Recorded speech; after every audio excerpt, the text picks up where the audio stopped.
All right, so we're back, and this is phase 2 of making a pinch pot pear. I am working on my second pinch pot here, and again, every now and then you have to turn it upside down and kind of tap and turn, boca abajo, y le doy un poco en la mesa, dándole vuelta, and then you get this flat rim, which you have to even out. So I'm just pinching to even it out. Again, as a reminder, you want your walls to be about the thickness of a pencil. So here's my pencil, and that is about the thickness of my pencil right there. So I'm good to go on my thickness. And then I want to check and make sure that these two are going to fit together. So right now, these two are fitting together pretty good. So I'm going to move on to connecting my two pinch pots. Make sure that you keep them upside down if you're not holding them, so that this bottom part does not get flat. You want to keep it a nice dome shape. Si no está sosteniendo el barro, póngalo boca abajo en la mesa para que esta forma no se cambie y se aplasta. Now I'm going to take my serrated rib that's been in this water tub.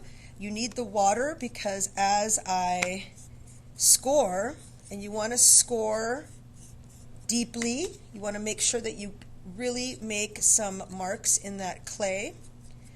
You can go opposite directions, so you have little X's if you want.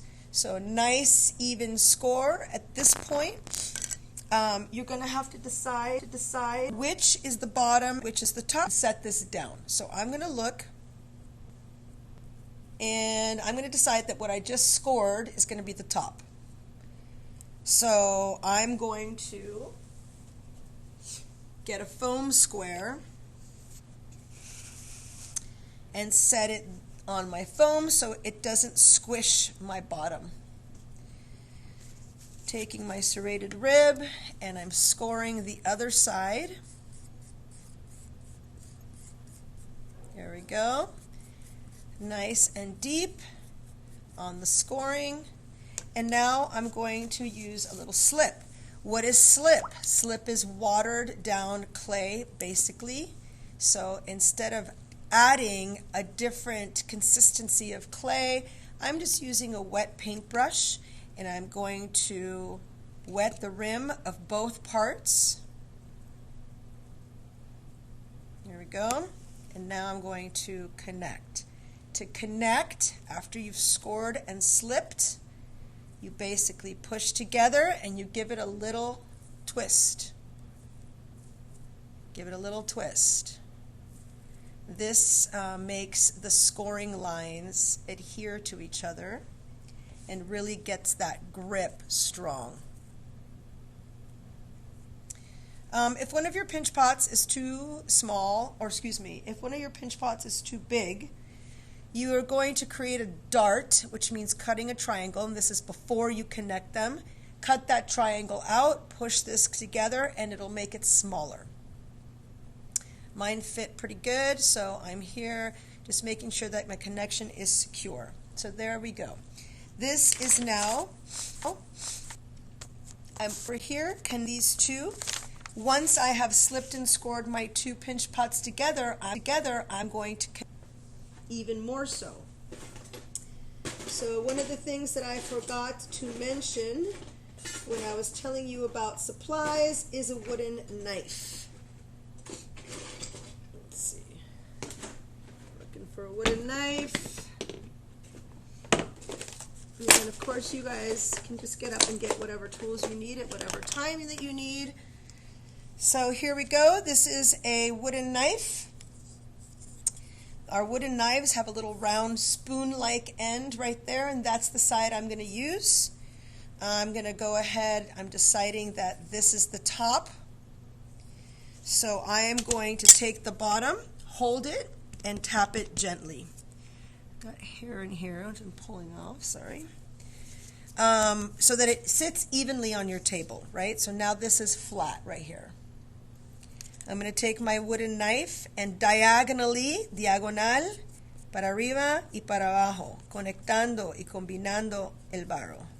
So all I'm doing is basically combining, connecting these two parts by going diagonal, and I go up and I go down, so two directions. This will also it'll blend. It'll start the blending process, but it's not complete until we add a support coil. So there we go. That's the blending process. I'm going to sit my pear down because it's flat on the bottom now, and I'm going back to my bag where I saved a little piece of clay. I'm going to take this. I don't need a lot. A little bit'll do ya. This is probably the size of a very large grape. Roll it into a ball, set it down, excuse me, before you set it down, roll it into a sausage-like shape in your hands, okay? And then you're rolling a coil. This is rolling a coil. The way that you get your coil to stay round is by only putting pressure on the out. So, para hacer una bobina, tenemos que mover las manos para arriba y para abajo, pero presión solamente cuando salimos para afuera. No presión, presión. No pressure, pressure. It looks like I'm putting pressure on the coil the whole time, but I'm not. I'm only putting pressure on the rolling out part. If you get a flat part and you don't want it to be flat, just take it, tap it, and continue rolling. I'm moving my hands back and forth so that this coil remains even in thickness. You want it to be pretty skinny, and you're going to want for it to be able to go around the whole pear. So I'm going to take this, I'm going to cut it off here because I'm not going to use that much. Put my extra in the bag so it does not dry out. If your coil is getting dry and cracked, you can wet your hands and continue rolling, or you can spray it with a spray bottle and continue rolling. If the coil is too thick, it's going to take a long time to blend in. So you don't want it to be too thick. So this is skinnier than a pencil right now. Skinnier than a pencil. Más delgado que un lápiz. And I'm going to take this pear. I'm going to take my scoring tool, give it a little water, and I'm going to score along that middle. Vamos a rayar el centro donde combinamos las dos. I'm going to add a little bit of water. Kind of want to dab it so my texture of scoring does not disappear, and sometimes I even go again just to make sure. So there we go. Now I'm going to score this guy. Score my coil. Vamos a rayar la bobina. Darle un poquito de agua. Make sure a little bit of water's on there. And we are going to attach this coil right at the connection all the way around. Just cut off what you don't need.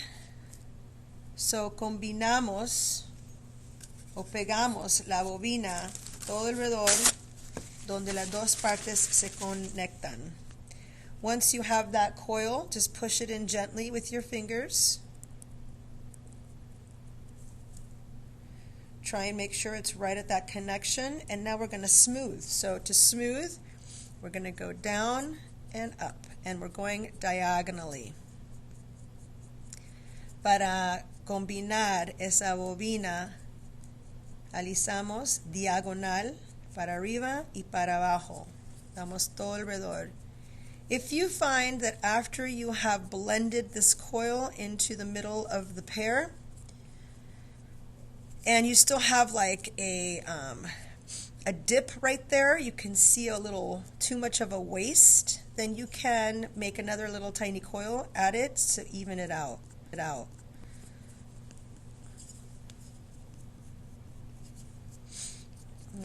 Right, here we go.